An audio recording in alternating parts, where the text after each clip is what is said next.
Indian premiere league 2024 में अभी काफी टाइम रहता है, लेकिन 19 दिसंबर भाई मार्क कर लीजिएगा डेट, क्योंकि आईपीएल ऑक्शन होने वाले हैं। हालांकि मिनी ऑक्शन है, लेकिन उससे ठीक पहले सभी आईपीएल फ्रेंचाइजीज ने अपनी अपनी रिटेंशन लिस्ट और रिटेन प्लेयर्स को कर दिया है आउट। अब 12 दिसंबर जो कि डेट है कट ऑफ डेट, इस तारीख तक आपको कई सारे ट्रेड इन ट्रेड आउट देखने को मिलेंगे, कई सारे प्लेयर्स इनकलकेट किए जाएंगे, कुछ प्लेयर्स को निकाला जाएगा। और उसी कड़ी में आज हम पहली वीडियो लेकर आए हैं इंडियन प्रीमियर लीग 2024 से रिलेटेड, जिसमें हम आपको बताने वाले हैं चेन्नई सुपर किंग्स, पिछले साल की चैंपियन, कई बार की चैंपियन, कारनामा करने वाली टीम। और सबसे बड़ी जो खबर आ रही है वो ये है, सबसे बड़ी, लिटरली सबसे बड़ी और हेडलाइन मेकर एक खबर है ये कि एमएस धोनी एक बार फिर से खेलते दिखेंगे, एज अ कैप्टन होंगे, ये भी खबर पुख्ता है। तो कहीं ना कहीं चेन्नई सुपर किंग्स एक बार फिर से एमएसडी के अराउंड रिवॉल्व करती दिखेगी।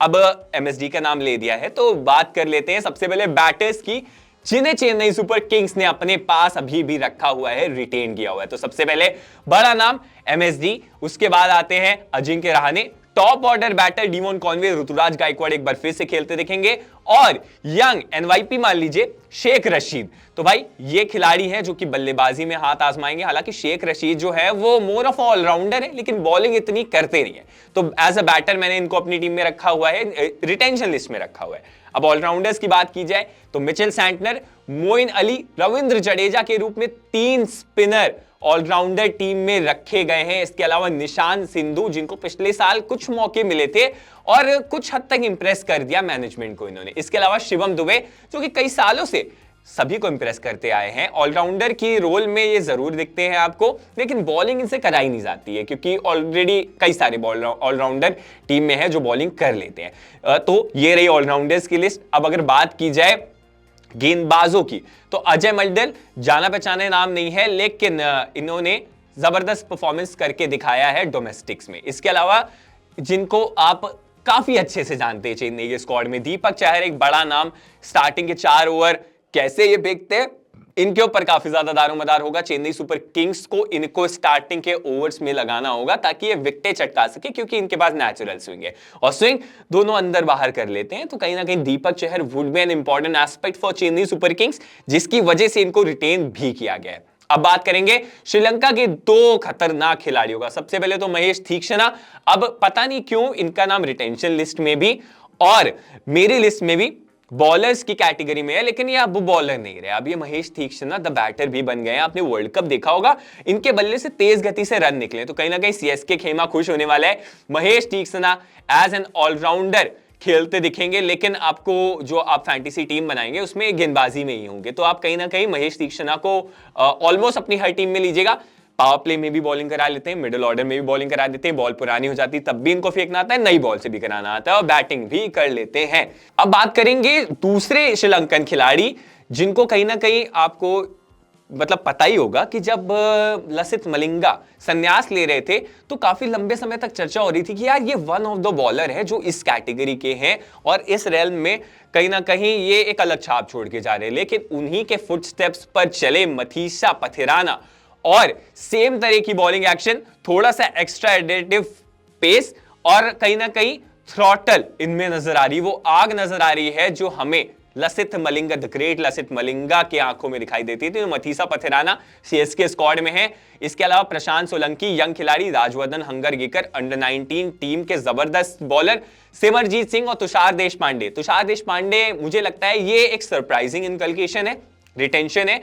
क्यों? क्योंकि ये सामने वाली टीम के लिए ज्यादा फायदा करते हैं, मुझे ऐसा लगता है। रीजन ये है कि विकेट चटकाते हैं विदाउट अ डाउट, लेकिन ये रन काफी ज्यादा दे जाते हैं। जो सामने वाली टीम के ऊपर प्रेशर बनना चाहिए ना विकेट गिरने से, वो बन नहीं पाता। तुषार देशपांडे को आड़े हाथों लेती है टीम और उसी में ये विकेट चटका लेते हैं। इसके अलावा सिमरजीत सिंह नाम तो आपने सुना ही होगा, पिछले साल कई बार विकेट चटकाई है और अच्छे गेंदबाजी, पावर प्ले में भी इनको यूटिलाइज कर सकते हैं। सबसे बेस्ट चीज तो यही है सीएसके के लिए। अब एक नाम जिनको आपने पिछले साल मिस किया था, लेकिन last to last season season उस खिलाड़ी ने बहुत अच्छा परफॉर्मेंस दिखाया था जब सीएसके इतना अच्छा परफॉर्मेंस नहीं दिखा पाई थी। लास्ट टू लास्ट सीजन की बात कर रहा हूं, लेकिन पिछले साल इनको मिस किया गया इंजरी कंसर्न्स की वजह से, लेकिन इस साल ये बंदा वापसी कर रहा है और मैं काफी ज्यादा इंटरेस्टेड हूं left arm pacer Mukesh Choudhary के इनकलकेशन से। भाई मुझे लग रहा था कि ये बंदा खेलेगा, और अब ये खेलेगा ही नहीं, ये भाई सामने वाली टीम को आड़े हाथों ले लेगा। मुकेश चौधरी नाम याद रखिएगा, ये बंदा चमकने वाला है आने वाले आपको आईपीएल 2024 में। अब रिलीज खिलाड़ियों की अगर लिस्ट पे बात करें तो बहुत सारे नाम है, बड़े बड़े नाम भी है लेकिन अच्छे नाम है।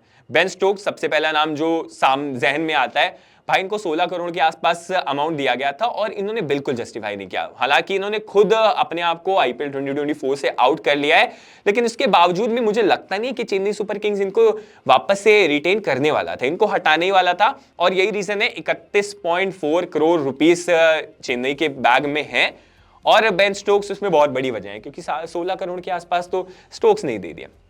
जो दूसरा बड़ा नाम है वो है अंबाती रायडू। हालांकि रिटेंशन लिस्ट में नहीं थे, रिलीज लिस्ट में थे, लेकिन अंबाती रायडू का अगर आपको याद हो फाइनल से ठीक पहले उन्होंने खुद से रिटायरमेंट अनाउंस कर दिया था पिछले साल के, तो इनको रिलीज लिस्ट में नहीं रखा जाएगा, ये अपने आप से ही आउट है। अब ये सीएसके की एलीट लिस्ट में चले गए, जो खेलती नहीं दिखेगी आपको, सीएसके का बैक जो है वो मजबूत करती दिखेगी।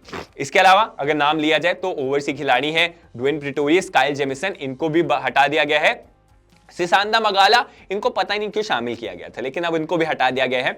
इसके अलावा लास्ट सीजन कई सारा मतलब बोझ कंधों पर बॉलिंग का था आकाश सिंह के ऊपर, तो आकाश सिंह को भी हटा दिया गया। मुझे लग रहा है कि आकाश सिंह को रखना चाहिए था। अगर आप एमएसडी की कैप्टेंसी देख रहे हैं, उनका मैनेजमेंट देख रहे हैं, तो यंग प्लेयर्स को बैक करता है, और कहीं ना कहीं आकाश सिंह ने इतना भी कुछ बुरा परफॉर्मेंस नहीं दिखाया था। लेकिन लेट्स सी कि अब किसको शामिल करती है। इसके अलावा शुभ्रांशु सेनापति हैं जिनको टीम में बाहर कर दिया गया है। अब देखना होगा टीम किसको अपने साथ जोड़ती है। एक जो मुझे लग रहा है, दो की बात करूंगा मैं, एक तो मिचेल स्टार्क लग रहे हैं मुझे जो टीम अपने पास जोड़ सकती है, लेफ्ट आर्म पेसर, और दूसरे खिलाड़ी जो लग रहे हैं वो लग रहे हैं शाहरुख खान, जिनको अपनी टीम ने बाहर कर दिया है। तो कहीं ना कहीं शाहरुख खान एक खिलाड़ी ऐसे मिडिल ऑर्डर में बन सकते हैं, जो मिडिल ऑर्डर जिनके पास फायर पावर हो, वो है ये दो खिलाड़ी। और कहीं ना कहीं शाहरुख खान को टीम अपने साथ जोड़ सकती है।